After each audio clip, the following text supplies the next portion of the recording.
Y'all, if somebody had given me this game when I was in my 20s, I wouldn't have wasted my time on a lot of stuff.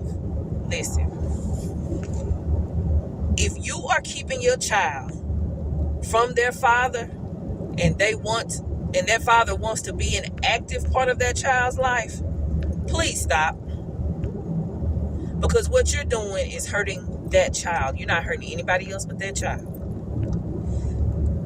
Ladies, what we need to understand as single mothers of sons is that there's only so much teaching that we can do.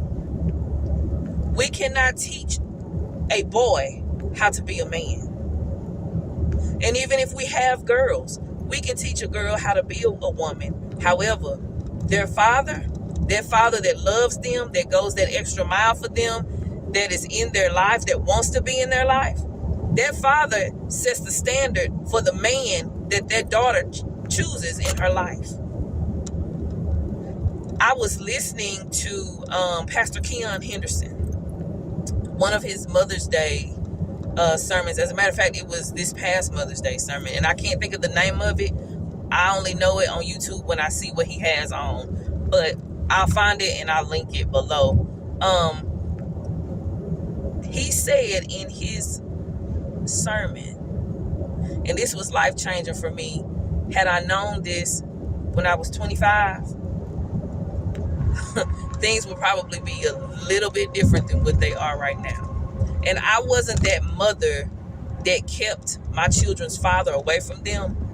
But a lot of the disagreements and the arguments and the back and forth that we did, it probably wouldn't have happened. But he said in this sermon that, have you ever thought that God needed the DNA from that man to fulfill his purpose in that child's life? And when he said that, I was like, dang, like really? I never thought about it. So I'm just giving you a different perspective. Because if we think about it that way, then that means that we have to take self out of it. Take yourself out of the situation and do whatever it takes to benefit that child. Because we have children growing up these days that are disrespectful, and it's because they see their mama disrespecting their daddy. They don't know how to make their own decisions because they don't have guidance. A lot of things are transpiring in our children today because of this situation. I'm not saying that this is the only situation, but this is one of the reasons why our children are growing up the way that they are. We gotta stop tussling with each other because you mad that the relationship didn't work. So what? It didn't work. Maybe God saw something that you didn't see.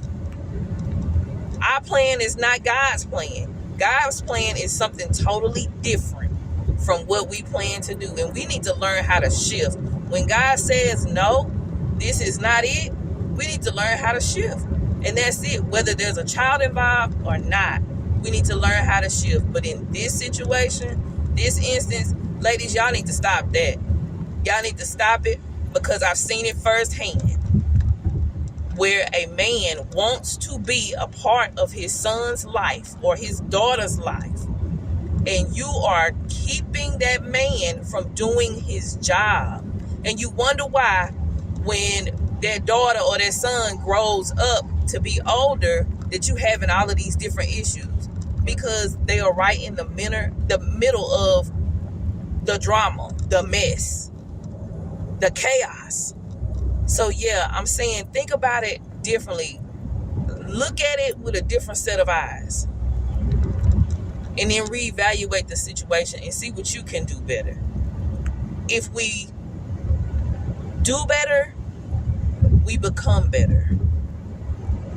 Think about it.